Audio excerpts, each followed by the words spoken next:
Zdravie pre mňa znamená všetko. Nielen moje zdravie, s čím je spojené to, aby som sa mohla starať o ostatných a naopak, aby oni nemali starosť o mňa, ale hlavne zdravie mojich detí. To je pre mňa úplne všetko najviac na svete.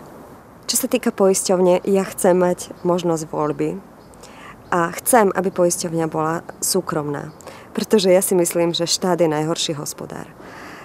Je to také zažité ešte zo socializmu, že štát nás ochráni, štát všetko perfektne riadi. Ja si to nemyslím a myslím si, že ľudia, ktorí rozmýšľajú, dobre vedia, ako to v tých štátnych podnikoch vyzerá a majú dostatok informácií o tom, čo sú to zlaté padáky a tak ďalej, odstupné a podobné čachre machre. Takže skôr tí ľudia, ktorí bývajú chorí, asi ocenia, keď tá ich poisťovňa funguje dobre.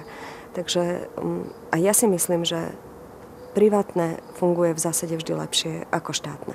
Nie som ovca, pretože nemám telo porastené veľkými, chlpatými, bielými štetinami.